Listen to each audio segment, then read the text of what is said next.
With this kind of talk, that possibility of inviting him, etc., would this idea of you possibly protecting him again come up, and what do you say to that? No, I have never protected anyone.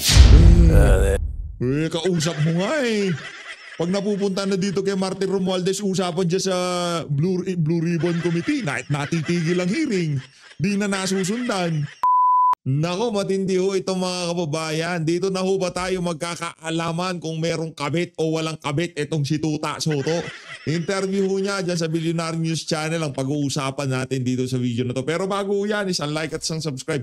Masaya na ho tayo dyan at sa mga gusto sumali sa ating community, yung join button, nandyan lang ho sa baba. Ayun na nga mga kababayan, wala ho tayong maraming pag-uusapan dito sa video na to. Actually, meron ho tayong ginagawang video nung nakita ho natin ang interview na to ni Tuta Soto dito kay Ma'am Pinky Web.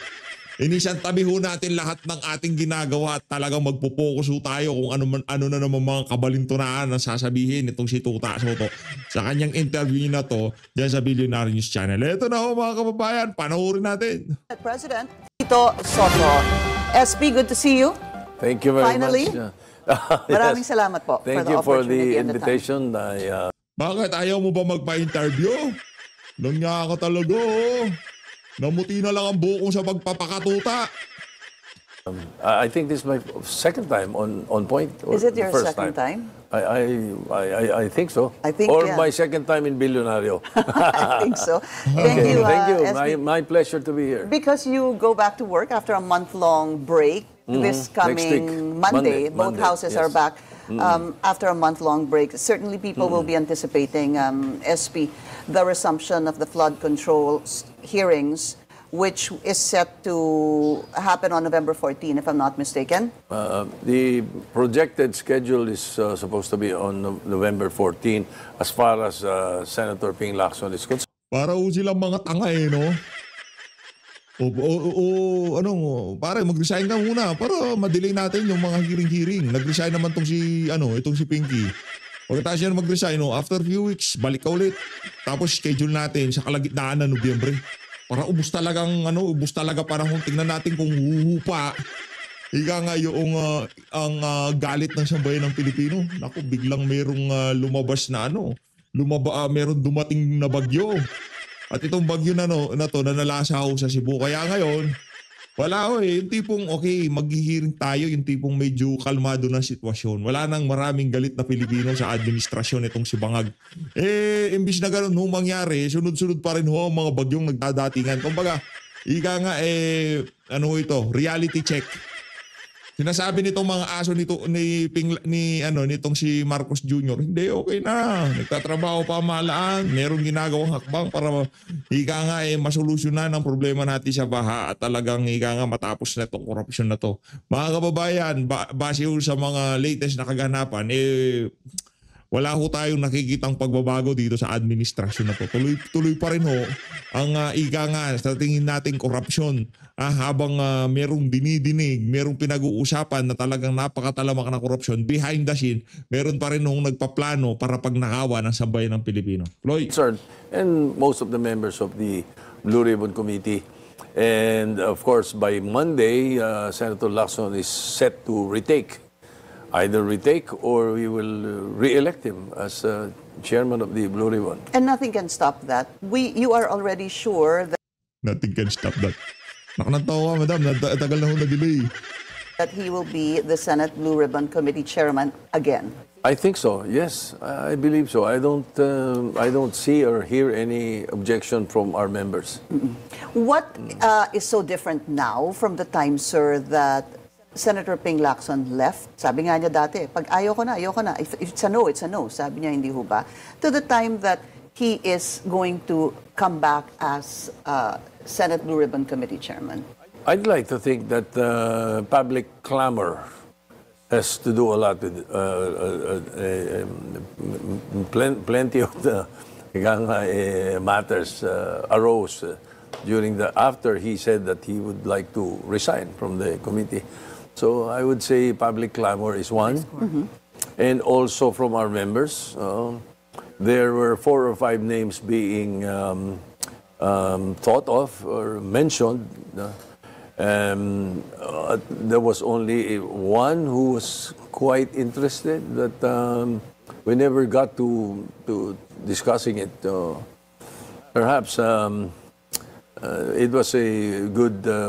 It's a good thing that Senator Lacson agreed to retake it.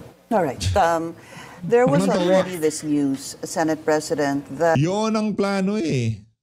Ayun ang plano all along, hindi walang kukuha ng Blue Ribbon. Siya pa rin. Kumbaga pinatagal lang nila, napakaraming kuskus balong sa drama at cinema, chebureche. At saka huli-huli ang kaganapan, si Ping Lacson pa rin ang tatanggap dyan sa pwesto na yan. Pinatagal nyo lang eh. Ilang hearing na dapat ang nakandak mula kung hindi umalis siya si Pinky. Diba? September ho siya umalis. September, October, walang hearing. November na ho tayo ngayon mga kababayan. November, anong toko? that you had mentioned that you plan to meet with Congressman Martin Romualdez. I think that was yesterday, if not the other day, and you said that could happen tomorrow or the day after. Has this happened? Has there been any communication? We communicated, no, but more or less. Nag-uusap daw ho sila. Nag-uusap daw ho sila ni Tamba. Siguro inuutusan ni Tamba yung mga aso niya dyan sa Senado. Kagaya nitong si Tuta Soto. O, galingan nyo paglilihis ng usapan niya sa Blue Ribbon, ha? Mag-speculate ang ating mga kababayan. Nag-uusap pala kayo. Isa yung mama na yan. Kumbaga, ang nasa spotlight sa lahat ng kabalbalan na to. Tapos ang Senate President, kausap niya itong mama na to na kung saan ang ulo niya ang hinihingi ng mga tao. Ibig sabihin, siya ang individual na gustong panagutin ng sambayan ng Pilipino dito sa napakalaking kabalbalan na to ng korupsyon sa flood control, di ba? Kausap daw ni Senate President, paano natin tatrabahuin niya sa Blue Ribbon? It was just parang filling out if the interparliamentary courtesy would be would be proper, or if we should invite Congressman Martin through the Speaker, or to directly send an invitation to him, or if it is necessary, even at this point. So perhaps Naalala ko bigla yung Tricom at Wadcom, ang bababoy ng mga congressman dun eh. Pagka nabanggit itong si Senator Bato de la Rosa, wala nang maraming kaartihan na kagaya nitong interparliamentary courtesy. Rektahan na, imbitahan natin yung mga yan eh. Kung di pupunta, interparliamentary courtesy. Ito, daming cheche-boy. Kausapin ko muna si Speaker, former Speaker Martin. Kausapin ko muna, pero nag-uusap kami. Anak ka ng Petrang Garabata. The meeting of the Blue Ribbon, before the Blue Ribbon hearing itself, we can discuss it. Of course, the final say would be with the chairman, Senator Lacson. That's his final say, who he would want to invite.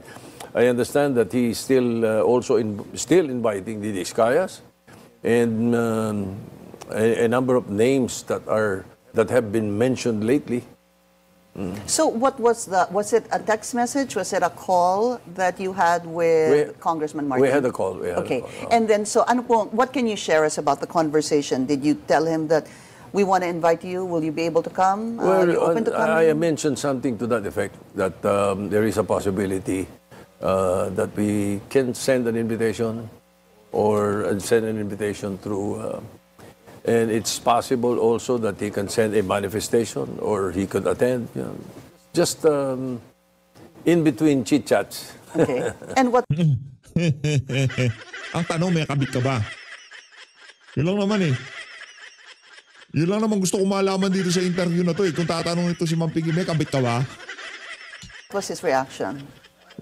He was quite positive about it. I did not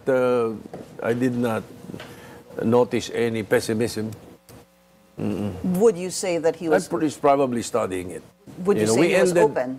We ended into that possibility that, sige, pag-aralan natin.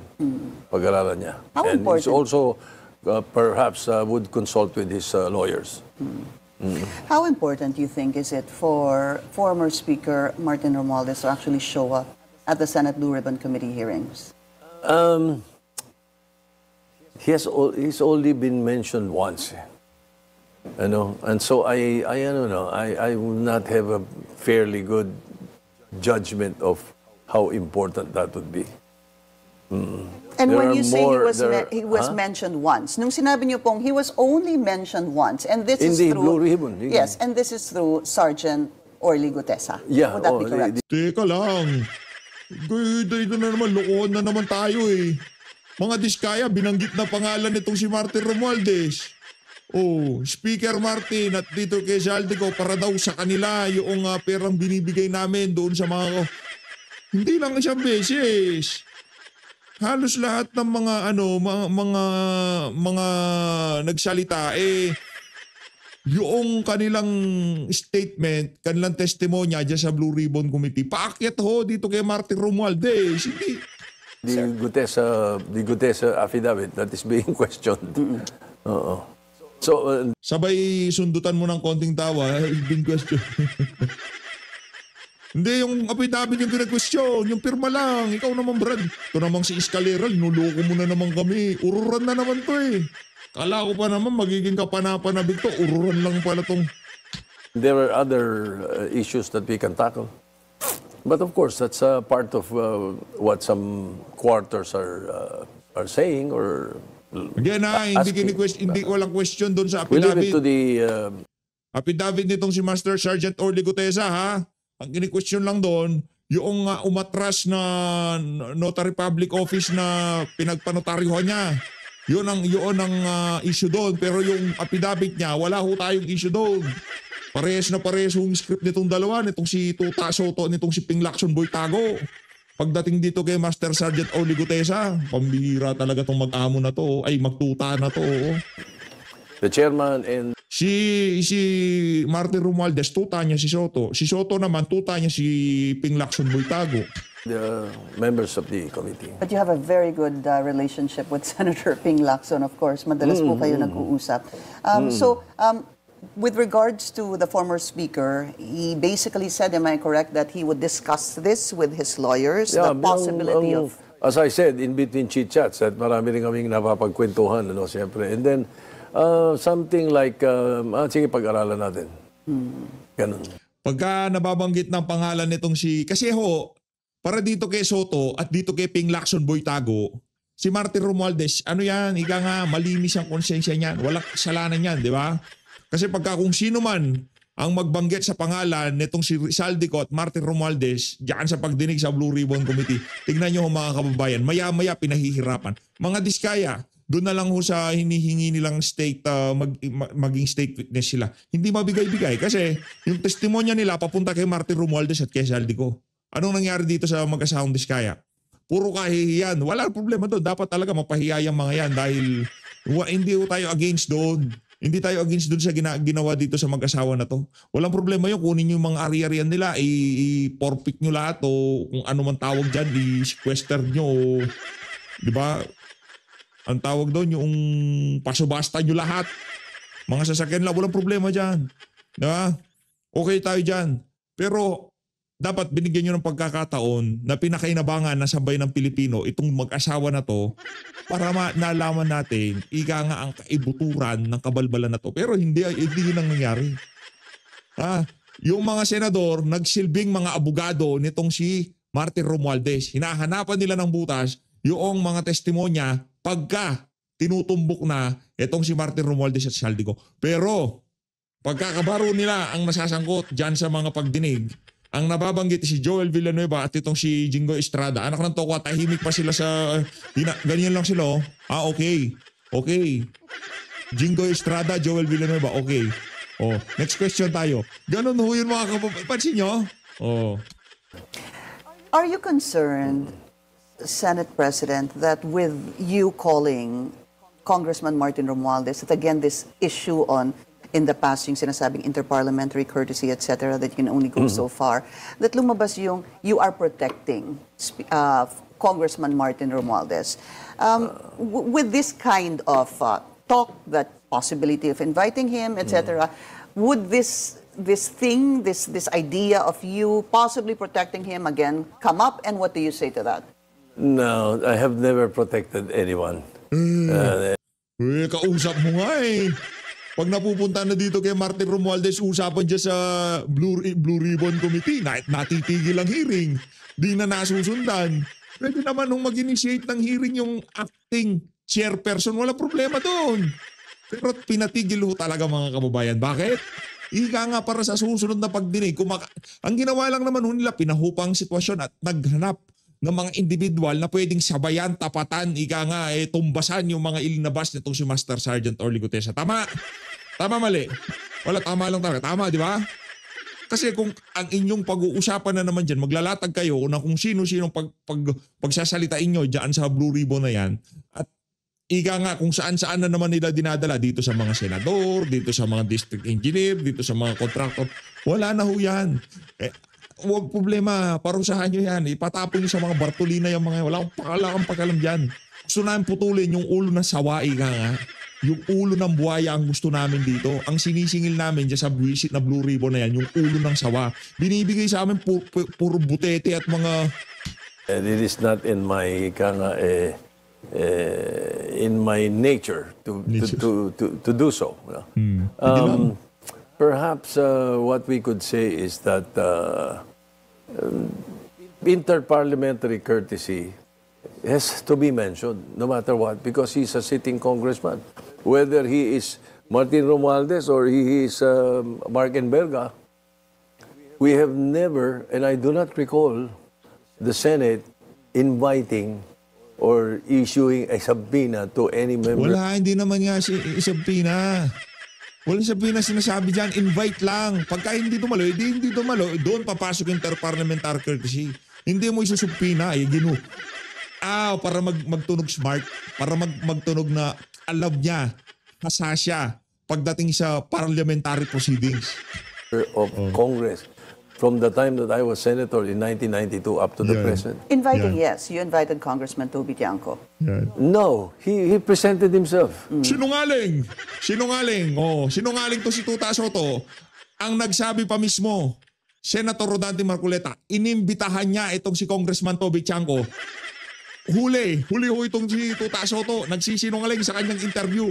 Mismong si Senator Rodante Marcoleta, ang sabi niya, noong siya pa ang chairperson ng Blue Ribbon Committee, inimbitahan niya yaang si Toby Tiangco. Pambihira, grabe. Senate President ho natin. National Television. Tingnan niyo kasi nungalingan. Hindi ako nagsabi nun ha. Hindi ako nagsabi na inimbitahan siya ni Senator Rodante Marcoleta nagsabi na inimbitahan niya. Alam na magpunta doon si Toby Tiangco. Di naman inimbitahan. Ano yung si Raulo? Even Ching Veloso, Congressman Ching Veloso, during the time that we were investigating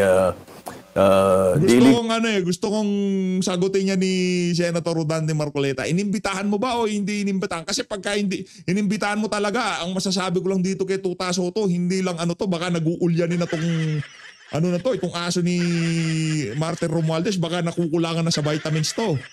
Baka hindi na siya nakakadalaw doon sa address na sasabihin nitong si Adjo Iliana. Pambihira itong si Tuta Soto. Apakasinungaling mo, Brad. Ano sabi ni Senator Rodante Marcoleta? Ganito. Wala namang problema sa pag-iimbita. Walang interparliamentary courtesy tayong pinag-uusapan dito. Pagka inimbitahan mo ang isang congressman, dumalo o hindi, hanggang dun lang yon. Ginugutay mo naman kami. Illegal drugs issue in the Visayas. He came on his own. He was not invited. So you don't recall We invite members of House if they are the sponsors of any particular bill. Like for example, if we are taking up the... Ang follow-up dyan sinabi ni Senator Rodante Marcoleta nung siya pa yung chairperson, inimbitahan niya. Hindi naman ikaw Senate President na nagbibida-bida ka na naman. Let's say the cityhood of Makati, which I sponsored before. We invited Congressman Joker Arroyo. He was a sponsor in the House to give us a better perspective of why we should make Makati a city. Something like that. So it's not in a controversy. Yeah, not in any controversial issue. Not in a Blue Ribbon investigation.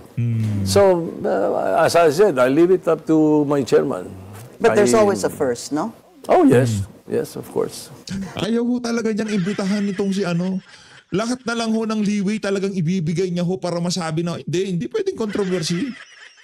Hindi pwedeng hindi pwedeng imbitahan. Pagka meron yung sponsorship na ng bill, pwede yun, pero ang kapal na mukha mo, Soto, yun lang nasasabi ko. Ang kapal-kapal na mukha mo. Ayan sambayan ng Pilipino, yung mga kababayan nating nabahaan dyan sa Cebu. Ang ating Senate President, sa lahat ng naghahanap ng hustisya, sa lahat ng naghahanap ng mapanagot ang talaga mga mesala dito sa kabalintunahan na to. Ayan ho ang inyong Senate President. Yung ulo ng crocodile ayaw ho niyang ibigay sa atin. Zaldico, let's talk about him. I'm sure you've seen and you've heard his lawyer, I'm assuming, sir, Attorney Roy Rundain, speaking on behalf I've heard a couple of minutes, perhaps. Maiksi lang. I'm not private to what he actually said. Okay, just to basically give the audience, those watching us today, what he said. He basically said, it doesn't seem that Zaldico will be returning to the country because, and I quote, he is deathly afraid of coming home because there are real, serious threats to his life. One half of the country wants to throw him in jail and throw away the key. And the other half wants to string him up by the nearest tree. Ibig sabihin po Natawa na lang tong si Tuta, anak ko. Assistant to nung amo ko. Ano ba sasabihin ko? Excited ako pero may pagkayan, kalaban sa politika. Nak ng tokwa. Di pa tapos ang tanong, sumasagot na yung school bukol na yan. Senate President, hindi ho uuwi. It's, at least not now, hindi po uuwi si Zaldico. How does this affect the whole investigation or at least the quest to finding out more about this flood control scandal? That's his opinion. That is the opinion of the lawyer. Now, as far as I'm concerned, we follow the law. We will invite, if our committee invites him, we will invite him. If he does not appear, we will issue a subpoena. If he does not appear and accepts the subpoena, we will issue a warrant of arrest. That's as far as we can go. O pag inisyon na ng warrant of arrest, ano susunod na mangyayari dyan? Hindi pa ba ika-cancel yung pasaporte niya? Anak ng Petrang Karapata. He even came home to say, he rather said, would you come home under those circumstances? I wouldn't recommend that he come home. That's the lawyer basically telling the media that he didn't even recommend that Zaldico come home under these certain circumstances that the former congressman is facing. As I said, that's his opinion. I would have a different opinion. If I believe in my client, I will tell my client to face the allegations and prove them wrong. What effect do you think it will have if he doesn't return? He will become a fugitive. And he might be... Napaka-generic naman ng mga Natural, pagka hindi siya umuwi, magiging tulisan siya. Tried in absentia.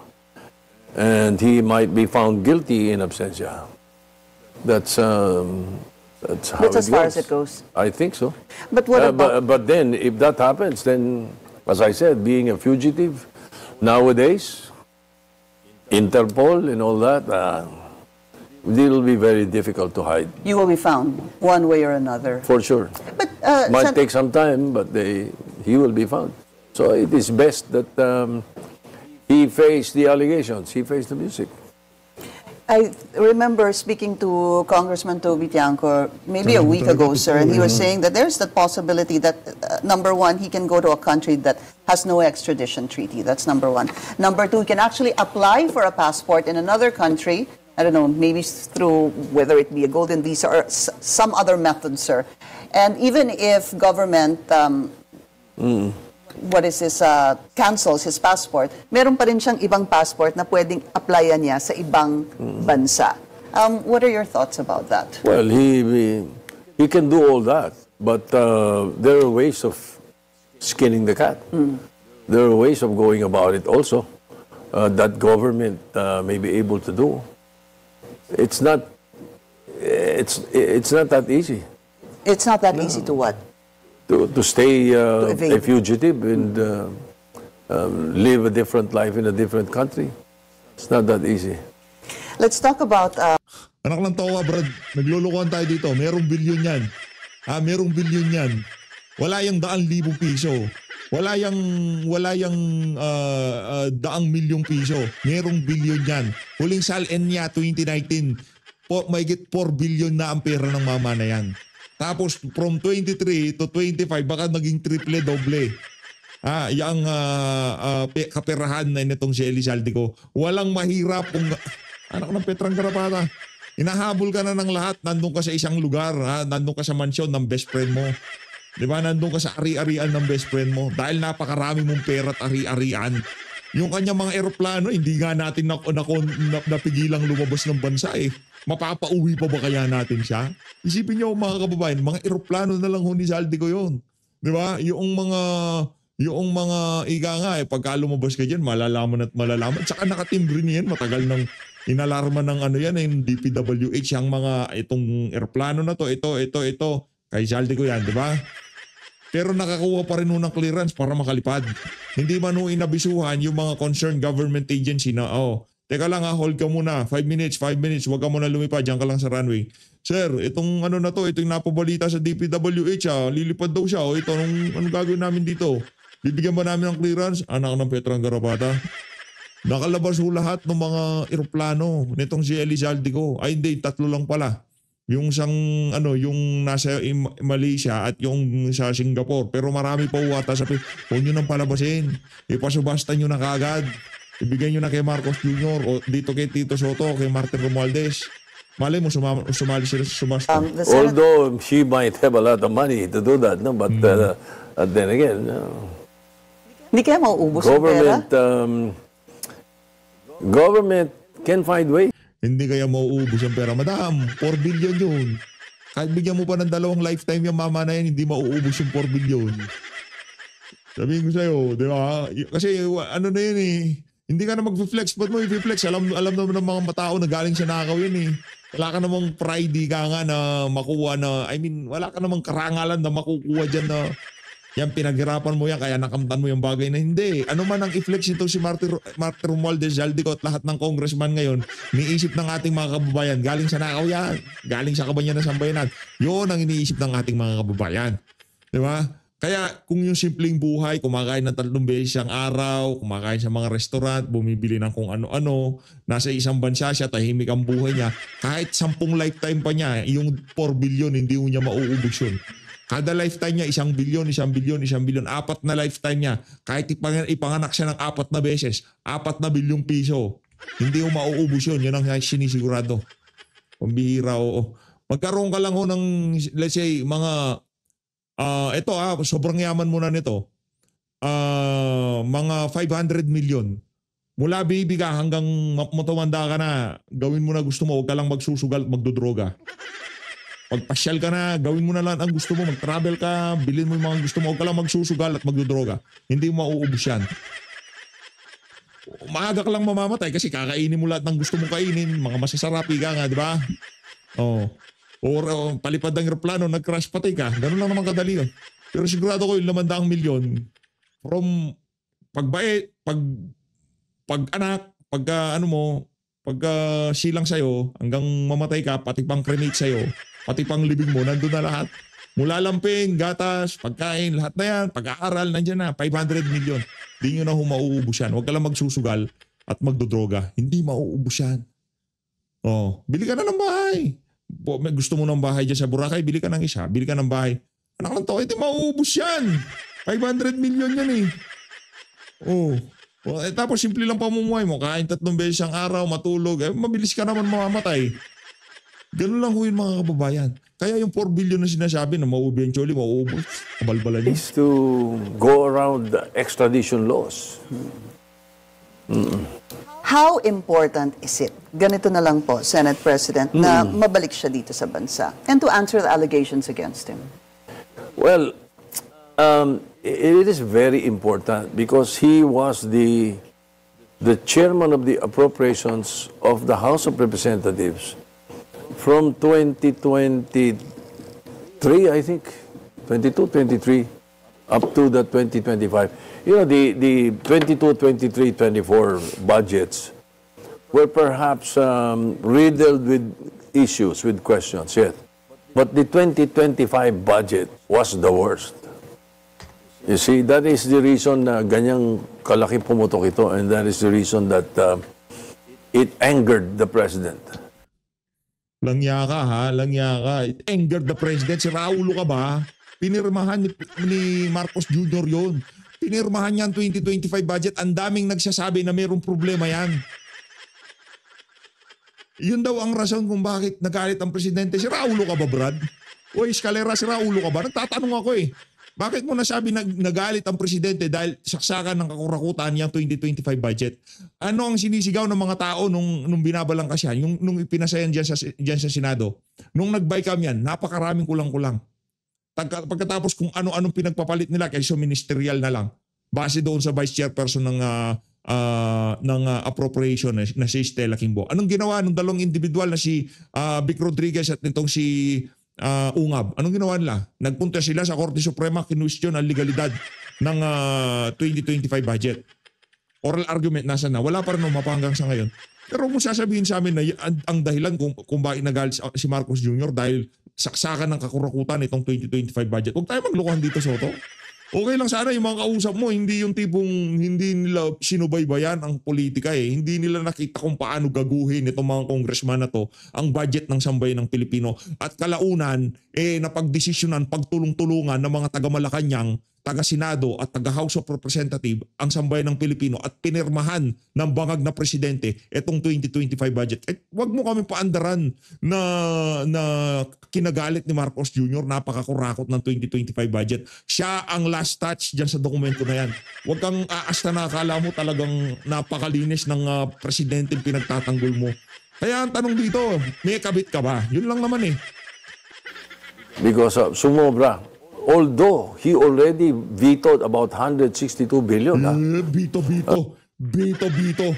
Yung mga ang program appropriation, meron siyang binito. Okay, pagpalagay na natin, meron siyang binito. Pero madami pa rin. Ika nga calculated na. Napag-usapan na dyan pa lang sa pagbalangkas ng budget. Damihan nyo na yung mga kabalbalan nyo dyan. Kalahati dyan, bibito ko. Bito. The president vetoed that, but still, marami talagang, you know, when you're looking. Si Raulo ka ba, tuta? Tanong ko lang. Ito, tanong, hindi kita pinapartangan. Tanong ko, si Raulo ka ba? Binito mo, ang dami mong binito, may problema ang budget. Ba't pinirmak mo? Balik mo sa BICAM yan. Ayusin nyo yan. Sarap murahin nino.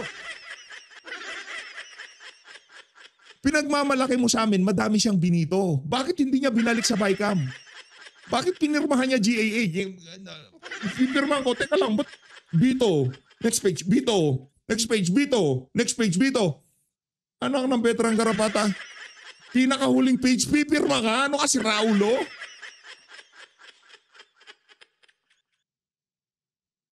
Ay, nako. Looking at ano ba yan? volumes of papers in about, I think, 6 to 8. Yung tipong pagka-delivery nila English at mga ordinaryong Pilipino nagiginig sa kanila, yung tipong kala na bilib sa daming binito. Ba't pinirmahan niya? In the first place, ba't pinirmahan niya yung dokumento? Yung GAA? Hindi. Ang tawag doon? H-job tawag nila pagka yung GAB. Di ba? Ba't nila pinirmahan?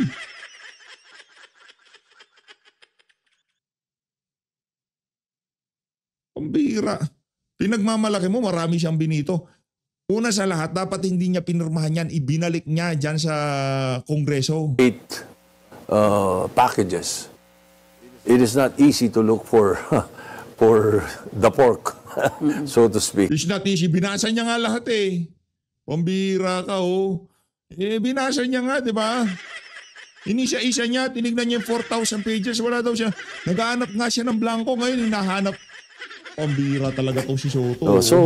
Talagang importante because he would be able to shed light also on how it came about, and what happened? Can't Congressman Martin Romualdez do that on behalf of Congressman Zaldico? If he attended the BICAM, if he attended the BICAM himself instead of just signing it, then he would be privy to all that. No? Dapat, ito talagang si Tuta Soto, oh. Binobola ho tayo nito. Ang dami mo na, nakaka-strike 4 ka na sa akin, walang niya ka. Can't... Like in my case, if you will recall, in 2018. Yun, 2018 na naman. Lahat na lang, history, siya magaling. Anak ng tokwa. I refused to sign the budget, which came from the House of Representatives, because I was told by Senator Lacson that there was a 75 billion insertion. So I refused to sign it. No, until now, it is the only budget in the history of the Philippines from the time of Quezon to now that there is an annotation by the Senate President in the budget. All because ganun eh. So, hindi, kasi nung panahon na yon, sinabi na ni Tatay Digong, pagka ginago nyo ang budget, di ko pipirmahan yan, ibabalik ko sa inyo. Kaya doon pa lang sa Senate level, inayos nyo na. Di ba? Kaya hindi mo kami pwedeng pagmalakihan, Brad. Ngayon, ipagpalagay na natin, nakalusot na kay Chis Escudero dito kay Martin Romualdez. Napakaraming kabalbalang ginawa ng mga congressman at mga senador. Bakit mo pinirmahan? Yung General Appropriation Bill. Di ba? once you find out, you must do something about it. So your question, I don't know. Was he there at the BICAM? Did he know? Do you have to be in the BICAM to know? If there are insertions, of course. If it is done in the BICAM, of course, definitely. Would And your then Okay. Pwede niyong ipatawag yan si Stella Kimbo. Pwede niyong ipatawag si Grace po. Nandun sila sa BICAM. Nakita. Pakitaan ko kayo ng larawan ng BICAM dito. Sige, tuloy mo lang dyan. Walang yan. Sorry, sir. Would your Appropriations Committee chairman, handpicked by yourself, do this without your knowledge? Nakagigil tong si it will be found. Nuknukan ng pagbida-bida. It will be found. He can do that, of course, but if you're scrutinizing it, it will be found. But there are other people. If you turn a blind eye, Well, that's a different story. oh, that's a different story. Yeah. I guess what I'm trying to find out here Dadaan ka is sa tao ni Scalera, who is no? really complicit. Because if we're talking about the 2025 budget that they called, Eto, pakita ko sa inyo larawan. Oh. Ang dami natin pwede patawag dyan. No. Di ba ipatawag natin yung mga yan? Oh, yung si Chis Escudero, senador. Ay, si Dong Gonzales, nandun siya. Ipatawag niya. Nasa BICAM pala yan eh. Oh, si Grace po, nandyan pa siya. Si Martin Romualdez, nandyan. At naniniwala ko, yung si Stella Kimbo, nandyan din. Kasi assistant yan nitong si Zaldico. Ay, nandyan si Martin Romualdez. Kaya talagang napaka-importante nito si Martin Romualdez na daluhan lahat ng pagdinig na ginaganap kaugnay dito sa mga maanumalyang flood control project. Huwag mong sabihin ka lang, ikaw lang nag-appoint. Anong ginagawa mo dyan? a mangled budget. The budget that was, the president couldn't even, ano ba sinabi niya? Hindi na niya parang namukaan itong budget na to. Hindi na klaro sa correct. kanya. It was a far cry from the NEP. Yes, from the NEP, right? If we're just talking about Pero pinirmahan mo pa rin. Hindi mo na namukaan, di balik mo sa kanila. Pagmumurahin mo isa-isa, paupuin mo sila isa-isa, sampalin mo ng sabay-sabay, mga congressman at mga senador. Mga walang ya kayo. Kayo na magpresidente, kayo rin pala gumagawa ng budget. Alam nyo ba trabaho ko? Alam nyo ba pangangailangan ng executive? Ba't pinakikialaman nyo? Kung ayaw nyo, tanggalin nyo, pero huwag kayong magsingit-singit ng kung ano-ano. Ganun. Okay. Pero anong ginawa mo? Nakita mo ng napakaraming ang program appropriation. Nakita mo ng napakaraming gagamitin na pondo para sa eleksyon. Pinabayaan mo kasi kailangan nyo ng pera sa 2025 midterm election para maipanalo. Sa bagay, di naman pala nanalo itong mga to eh. Mga resulta to ni George Garcia. Para maipanalo yung mga kandidato nyo sa iba't ibang bahagi ng Pilipinas. Tama mali? Kaya pinagpilitan niya na ipasa itong budget ng 2025. Hindi niya pinakinggan yung mga nagsasabi na may problema yan, sir. Mayroong problema yan, sir. Itunuloy pa rin niya kasi walang pondo. Nakita niyo naman yung mga bagong Pilipinas service pair. O, nakita nyo ho yung bawat rally nitong si Skol Bukol nung panahon ng kampanya. Talagang bonggang-bongga. Kaliwat kanan ang pamimigay nila ng ayuda. About Azaldico, who can explain this. I mean, there are other people who can explain this as well. The Speaker, then Martin Romualdez, the Senate President, then Chis Escudero, the House Appropriations Committee Chair, then Zaldico, the Senate counterpart, Senator Grace Poe. And, sir, nandun pa po yung opposition congressman and senator, hindi ho ba? Part of the BICAM. If ever they were in the big BICAM, or the actual BICAM. But in the small BICAM that they created, I was told that it was only Senator Escudero and Congressman Saldico who attended the small BICAM. That's as far as the information given to me. I was not there. Yeah. Yeah. So basically, after everything, sir, after lahat po ng inyong hearings sa House, sa Senado, sa iba't ibang departamento, I mean, nandun po yun, sponsoring the budget, hindi ho ba?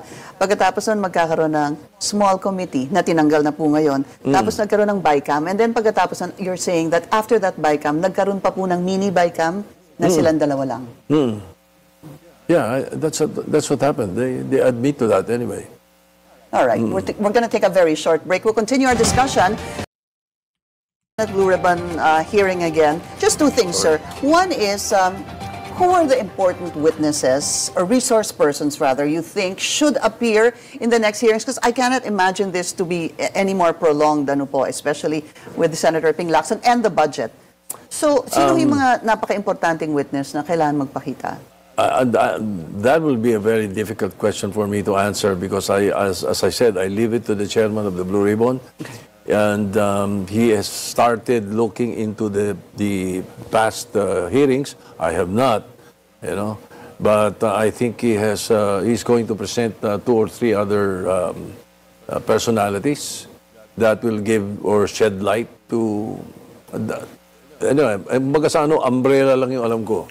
So, I'm not private to the Salaman. Meron daw siyang very important witness. Sabi ni Senator Ping Yes, yeah, he said so. And I don't know, but I never got to asking him. I don't know. I didn't want to ask him. Unless he told me personally, I will not.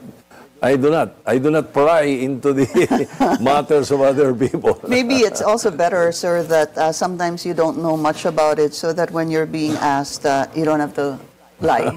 Of course. Oh, that will be the last thing that I will do. All right, but I'm sure you've heard about this supposed to be special, very important witness. Somehow, yeah, more or less. Do you agree that it's a very important witness? Marami ho ba itong may babahagi? Nagiging very important witness ang isang witness kung maraming i-reveal na dokumentado. Yan. Na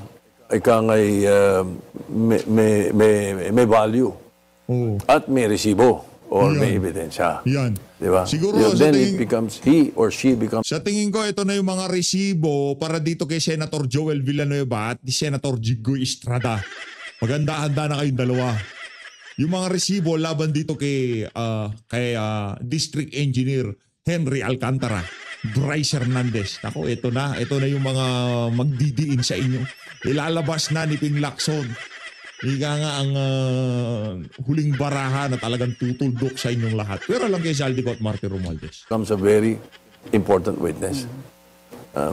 Kasi madaling gumawa ng kwento. Yan. Madaling magsalita ng kwento. Anong pruweba mo? Yan. Ganun eh. Ito si Master Sergeant Orly Gutesa, ang pruweba niya, security consultant ho siya nitong si Eli Zaldico. Okay? Yun ho ang pruweba niya. Yun ho ang resibo niya. Ang resibo ho niya, tauhan ho siya ni Eli Zaldico, okay? Malinaw kasi kilala ko tinutumbok nitong puti ang buhok na to. Baka kala niya, di ko kilala tinutumbok niya. Kilala ko tinutumbok mo. Si Master Sergeant Orly Gutesa. Ha? Ang resibo ni Gutesa, security consultant, trabahante siya nitong si Zaldico. I think that's very important. And of course, the Blue Ribbon Committee, as a reminder to everyone, is not a prosecutorial body. Of course. We are there in aid of legislation. So what we want to find out is how this will never happen again. Right now, there are measures that we are undertaking.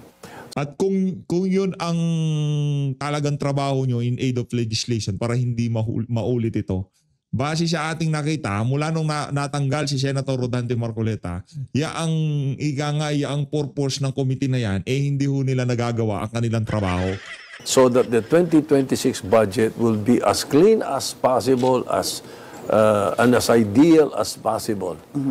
And that was a commitment that I gave not only to the public but also to the president. Yeah. And, well, that's something I really want to talk about just in a bit, just very quickly, sir. What about Sergeant Orly Gutesa? Is it important that he actually shows up? There was an interview with Senator Ping Lacson. Sabi po, tinanong siya kung papaano hindi daw mahanap kasi si Sergeant Orly Gutesa. Tinanong kung tatawagin si Congressman Mike Defensor dahil siya nagpakilala kay Senator Marcoleta. Sabi ni Senator Ping, it's not really important to even invite former Congressman Mike Defensor. And bakit daw padala na lang through Senator Marcoleta yung subpoena? Bakit hindi imbitahan? Di ba pinaparatangan sila na kesyo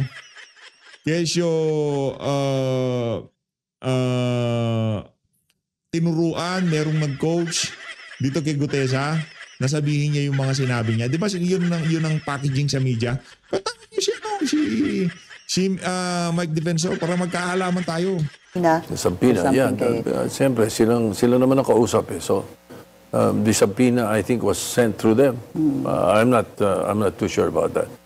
But it is best that he attend so that he can be, he can enlighten the committee on how an affidavit is sworn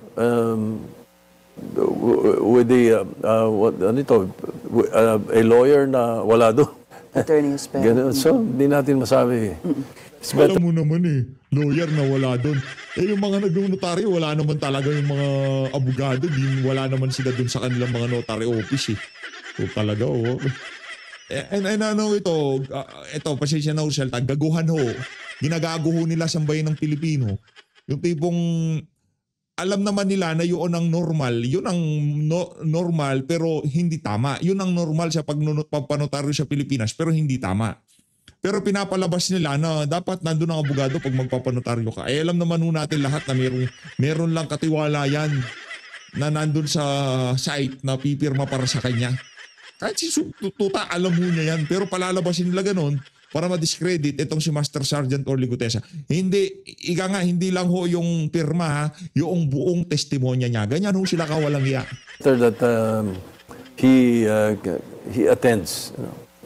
I wanted to also find out from you, what kind of anticipation or how are you actually possibly preparing for the continuation of the Senate Blue Ribbon Committee hearings? Because Senator Ping Lacson already said during an interview na hindi naman daw sila nag-uusap ni Senator Marcoleta. He mentioned something like that during, I don't know if it was kapihan, sir, or something, na kayo po ay paminsan nandun po sa gitna ng chairman. Kasi yung ano po ninyo, nandito si chairman, nandito po kayo, tas nandito si Senator Marcoleta. At least yun po yung seating arrangement nyo noon. When you have a chairman and a former chairman, we're not really talking, at least according to Senator Ping Lacson. Is that hard to maneuver?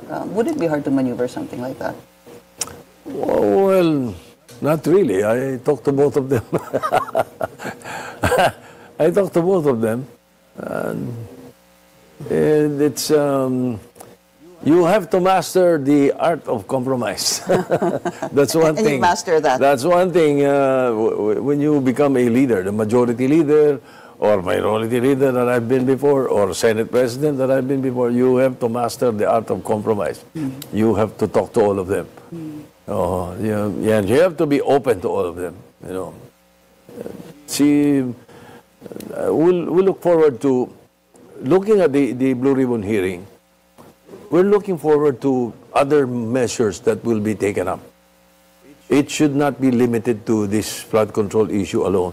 I'm sure after the hearing on Friday, hopefully, there will be enough pieces of legislation that we can come up with, and then perhaps the Blue Ribbon can go into, of course, we'll leave it to the chairman, but he could go to the other issues that should be discussed. as well. No? The public accountability Yeah. of other officers, not just the DPWH. We can talk about the DA, the the DOH, all the even the DSWD or TNR. Maraming dapat tingnan tayo na baka ang Ayun na nga mga kababayan, dito na una tatapusin ang mga kabalbalan nitong Stuta Soto, pambihira. O ginawa pa niya sinungaling itong si Senator Rodante Marcoleta. So ladies, maraming salamat po sa pagsuporta sa PH Update. Mag-ingat po kayo lahat. Mahalin natin ang Pilipinas.